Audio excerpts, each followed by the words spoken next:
Thanks. So this paper is really an attempt to think about how realism might approach the legacy of Waltz and Neorealism, and in particular to think about how Neorealism operates as a standard of theory for IR and a fortiori for realism, and whether and how realism might engage with that. And it really grows out of my take on Waltz in general, which is to say that the reason why he's still significant is that although he's set up as the godfather of explanatory theory in art, if you like, although Neorealism is set up as the archetype of what such a theory should look like, Waltz doesn't really follow through on his own methodological demands. So having made all these demands about what a theory must look like in theory of international politics, he's then very reserved about how much theory can explain. In the empirical chapters, he makes no real attempt to develop and test hypotheses in the way that he said he will in Chapter 1 of Theory of International Politics. In his empirical work aside from Theory of International Politics, he doesn't even conform to or even really draw on the methodological arguments he's made in Theory of International Politics. So the question is really, quite apart from standard objections to neo-positivism, does Waltz himself really make a persuasive case for a standard of theory which realism, the kind of realism we're engaged with here, has to aspire to engage with, react to?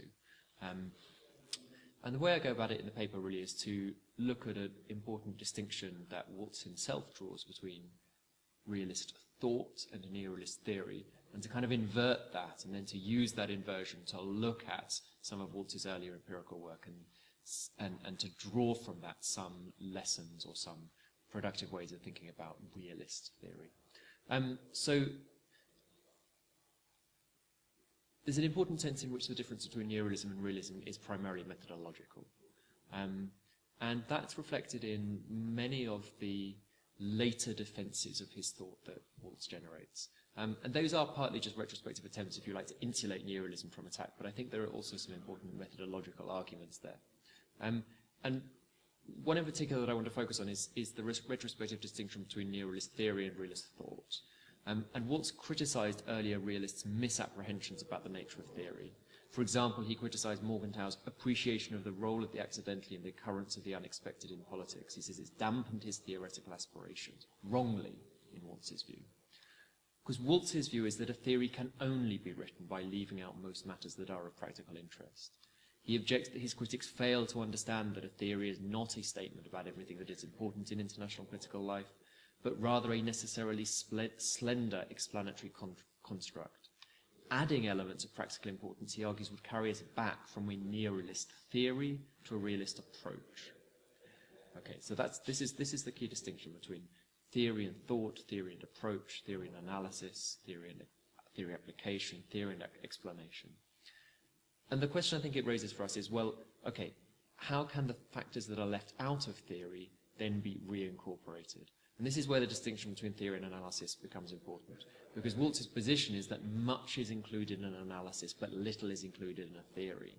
Hence, the virtue of analysis is that it can reincorporate precisely the factors that are necessarily left out of a theory, according to Waltz's conception of theory. And so the kinds of factors that, say, Steve Walt discusses in The Origins of Alliance, for example, statesmen's perceptions of threats, these are the kind of factors that can be reincorporated into analysis, in Waltz's view, but necessarily have to be left out of a theory.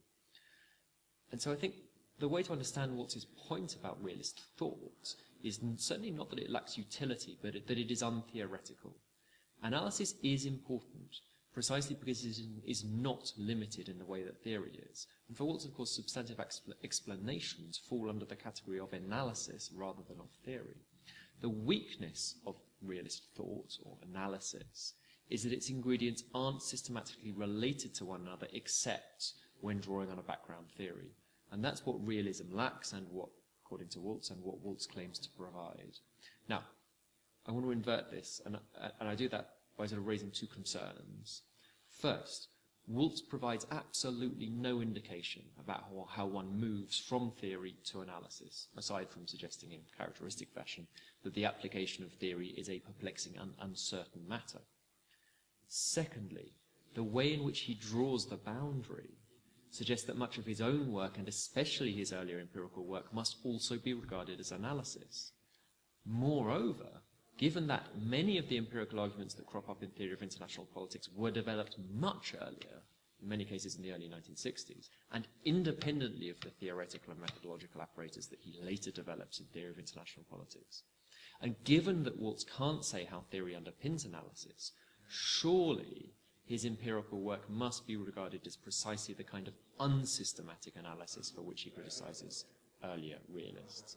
In other words, what I'm suggesting is that it is implausible to think that the value of Waltz's earlier empirical work rests primarily on an unspecified relationship to his later theory.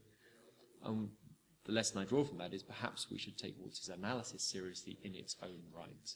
And I suggest that when we do so, we find it has a kind of pragmatic and normative character that is much closer to earlier realism, with a capital R, than one might expect. So in the paper, I discuss a couple of examples, but let me just quickly comment on Waltz's take on the Vietnam War. And this is framed by good realist reasoning to the effect that no realignment in Southeast Asia can really affect the balance of power between the superpowers, and therefore there's no national interest at stake. But more interestingly, he also develops a scathing critique of how domestic liberal ideals become incorporated into US foreign policy. And so he worries about what he calls the politics of peace. In other words, the situation in which US strategic dominance is sufficient that it can pursue and indulge what he terms its fancies abroad. So he observes, for example, that if the US is not fighting for its national interest, it must be fighting for, he says, such abstractions as honor and decency and on behalf of somebody else's welfare as we see it, and that this should worry us greatly. Since justice cannot be objectively defined, the temptation of the powerful nation is to claim that the solution it seeks to impose is a just one, he observes, and I think the parallels with Carr there are very obvious. Moreover, he argues that wars once begun are hard to control, and that the longer they go on for, the more resounding reasons must be given, until finally unimportant wars fought for doubtful causes are justified in the name of high principle. And he observes that the escalation of justifications in the war in Vietnam is as impressive as the escalation of force, and maybe ultimately as dangerous. Indeed, he goes on to say that the loftier the principles invoked, the more difficult it becomes to stop the war and disentangle the nation. Further still, he worries that the government, in his writing in 1967, has become unable to admit its errors and bring the war to an end. And hence he argues that opposition to foreign policy may not only be permissible, it may even be a patriotic duty. There may be an obligation on realists to call for and try to promote a change of government. Now, what are we to make of this? Well, there are clearly neorealist themes at work in Waltz's analysis. So there is a vision of the Cold War in terms of bipolarity, a focus on the superpowers as the key actors, for example. But I would suggest that Waltz takes a notably pluralist and pragmatic approach. While some of the analysis is normatively laden to the point almost of becoming emotive, he is willing to make explicit judgments, for example, about the merits of stability as a good, and he is actively prescriptive in calling for a change of policy and justifying it on both normative and analytical grounds. Okay. And I argue that there are similar themes which emerge from other aspects of Waltz's work, for example, his responses to US foreign policy after the Cold War.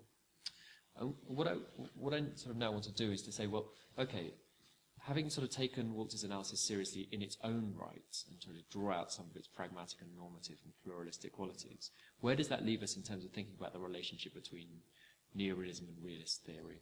And what I want to suggest is that there are 6 characteristics of Waltz's empirical work, or his analysis, which might provide a useful basis for thinking about the nature of realism as a form of international political theory. And they are, briefly, firstly, Waltz's empirical work is characterized by analyticism, the idea that theories help to construct a reality, that theory contributes to a kind of conceptual making sense, which is certainly empirically rooted, but very much rests on intersubjective judgment, rather than on any alleged correspondence with how things are independently of human participation in the world. Second, Waltz employs a kind of ideal, typical conceptual elaboration. He repeatedly emphasizes the importance of thinking in the right way about things like the concept of power, the relationship between powerful and less powerful states, the nature of interdependence, the nature of communism. Developing conceptual tools is very much at the heart of what Waltz is doing. But third, theory for Waltz, I think, in his analytical work, functions as what I would call a heuristic resource. In other words, theory is an important instrument, but it only takes us so far. Right? It shapes the questions we ask, provides us with conceptual resources, and indicates where we should look for specific causes. But it's not determinant. Judgment is always required, both about which theoretical instruments to use and how they relate to any particular context. Fourth, in Waltz's empirical work, there is a notable openness to uncertainty and indeterminacy. Waltz very much recognizes the unpredictability of state behavior, but he also recognizes the limits of empirical analysis, and hence the need for a pragmatic policy response. And this lies behind his criticism of, and I think it's quite notable, the capricious, sporadic, and self-willed quality of US policy. And his hope about bipolarity, of course, is that it can remove some of the uncertainty and ease accommodation to it. Fifth characteristic of Waltz's analysis is his value judgments. His defense of bipolarity is, I think, very pragmatic.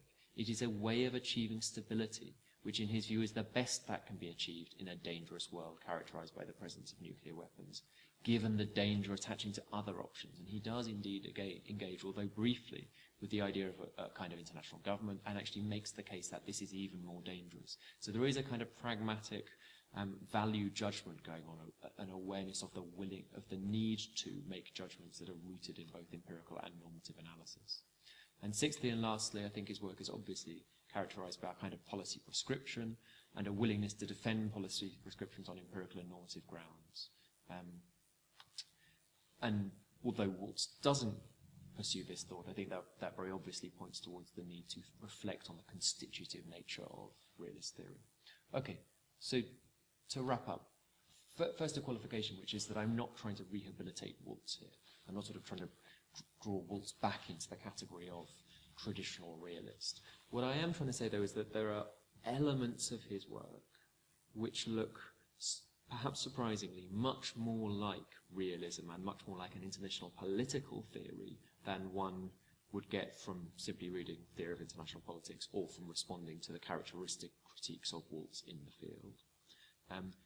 His critique of US policy, I think, grants real moral agency to politicians as actors. Okay. But he isn't a sophisticated international political theorist. So the point is not that we should sort of, in the first instance, look to Waltz's earlier work for guidance as to what a good international political theory should look like, but rather that looking at Waltz's earlier empirical work really undercuts Waltz's own account of what good theory should look like. And what I'm trying to do, therefore, is to reveal the extent to which he himself is very often operating in an alternative mold, and suggesting that we should take that seriously. And I think this is a way of thinking about how realism might accommodate the legacy of Waltz. Okay, exposing the fact that even Waltz functions as an international political theorist some of the time, and therefore trying to engage with the characteristics of realism as a form of international political theory, and suggesting that indeed his empirical work has some interesting guidance there. Thank you. Thank you. Okay.